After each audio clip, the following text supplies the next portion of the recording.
Well, I just wanted to share a quick nugget about how to avoid this problem. Just had a new client hire us to help them with a probate, and we do estate planning, right, and help people administer affairs after somebody passes away. Brother and sister called, their mom and dad passed away. Mom died first, and they have cleaned out the house, started to go through and you know, just do all the things you have to do. They want to sell the house, but they can't. They found out that they are not going to be able to sell the house because it's in mom and dad's name.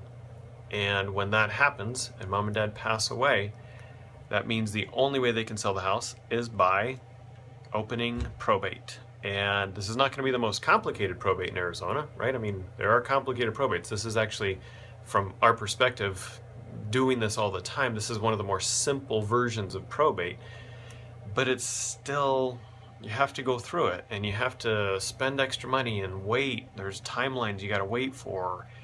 You can't sell the house as quick as you want to. So this is the kind of stuff we want to avoid when we can. It's not hard to avoid. So let me just show you real quick kind of what this process is going to look like for him. So I apologize for the camera, but I'm just going to draw it out because sometimes that's the easiest way to understand how this works.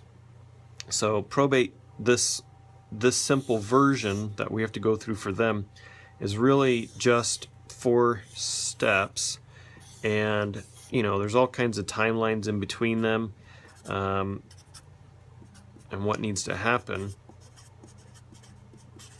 So the first thing we do is we're going to open the probate, and that just means that it's an active court case.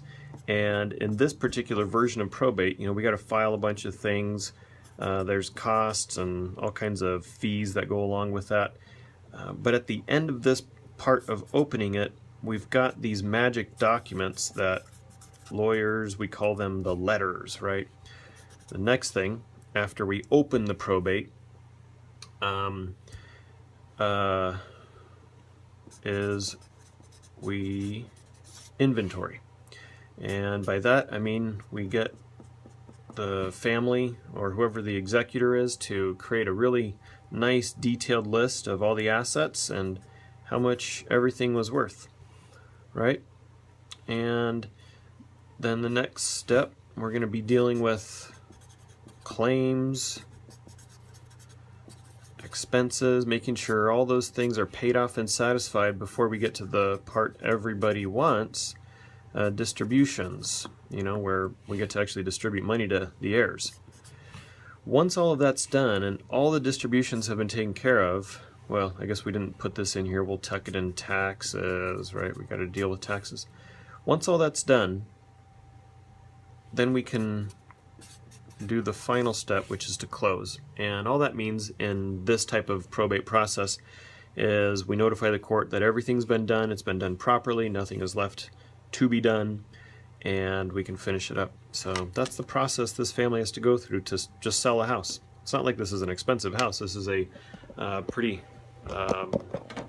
simple. I think the house is going to be worth maybe $200,000-300,000. There's a big mortgage against it, but they still have to go through that whole process. So we like avoiding that when we can, and so let us do that. It's not that hard. Anyway, just wanted to share this with you guys.